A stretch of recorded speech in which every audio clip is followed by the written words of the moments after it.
The word fundi is a Swahili word. It basically means artisan, craftsman, technologist, handyman, and it describes a person who uses their hands to solve problems. And I adopted it as the name for the organization because of its very deep African heritage, but also most importantly because it represented the kind of organization that I was trying to start, an organization that allowed people to use their hands and their minds more proactively and combine them with the education they're having to solve solutions around them. Educating the youth is important because, as much as it's a cliche, the youth are our future. And we need to start nurturing their knowledge and their experiences from a very early age. And by nurturing, I don't mean determining or dictating what they should study, but just allowing them to explore creatively what they can do. The idea for Fundibots came when I was 14, 15 years old. I was in high school with a very deep passion for electronics and technology. And I was trying to do things that were not in the education curriculum, but just stuff that I really absolutely loved doing. And it was very frustrating because the support that I needed, the logistical support, the educational support, the financial support, both from schools and my parents, were not available. And there was a very strong focus on the school, the curriculum, just go to school and study what's there. And there was not a lot of emphasis on the practical and innovative side of science.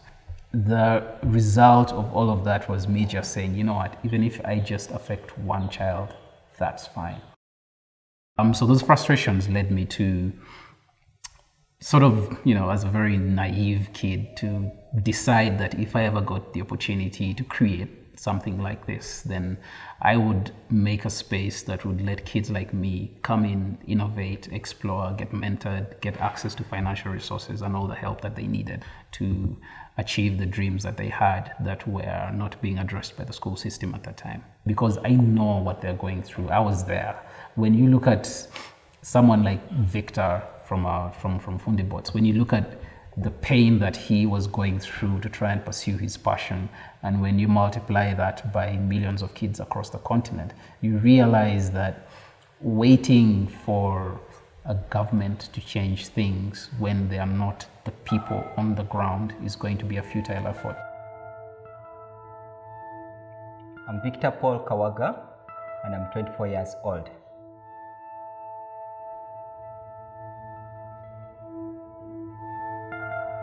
I'm also interested in passing on the knowledge to the young ones.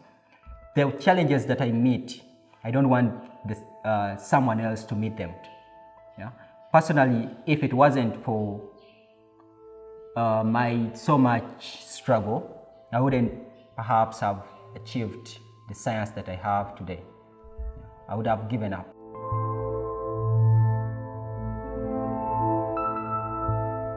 Mommy's side, I'm the last born, then daddy's side, I'm the 15th. Yeah. So there were limited resources, and because personally I joined A-level without even half of the money that I had to pay. We were paying 310, but I only had like 70,000 Uganda shillings. The schools, the way they do it, it's like once you've crossed the gate, they can't bother you. So you approach this teacher in time so that when it comes next week, maybe they look aside or, find a way of you getting in. And once you are in, that's okay. No one in our family had ever done science. So I was the first. No connections. What crossed my mind was like, you have to be a job creator. Because you find at times someone is talented but poor. Yeah? They can't access the materials. Say the knowledge I've got in 3 years, if I can pass it on in say less than a year, that means the other 2 years, that person will be doing something completely different.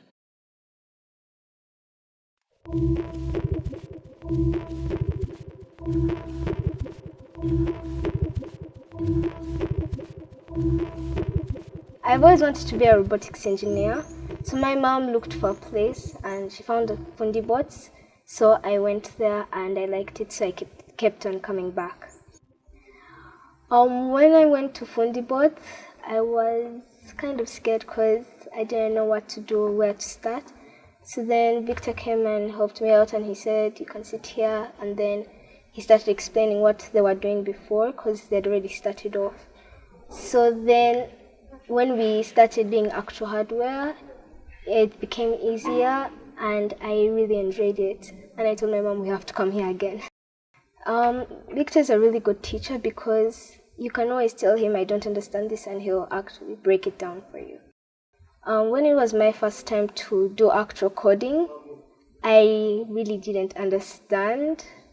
Like, we were coding a program to make the lights go on and off, and I didn't understand most of it, so he explained to me what this piece of code does. When you learn, you're actually helping yourself, because you could use what you've learned in future. A Fundi would be someone who can identify a problem and is not waiting for a solution from elsewhere. Also should be very, very open, very willing to share with others. Say, I know something, but you don't. I can pass on the knowledge at no cost. Yeah. So that at the end of the day, we all benefit. Yeah. The challenges that we face are challenges that start from the leadership of the country, the individual perceptions of the country, the reliance on other people to solve our problems. And I think if we are able to eliminate a lot of those factors, we have a very strong possibility of being one of the greatest nations on this earth. Future of Uganda. With the way Fundibots is taking it, I'm seeing the future just bright, because I'm looking at the young generation right now. You find, say, 6-year-old, playing with the technologies that maybe you got like at 18, or just imagine the future of this kid after just a few years. And since they are the future of the country, then you just see the country at a different level. How does that make you feel? Personally, being among the people putting up that flag, just a pleasure. Just a pleasure.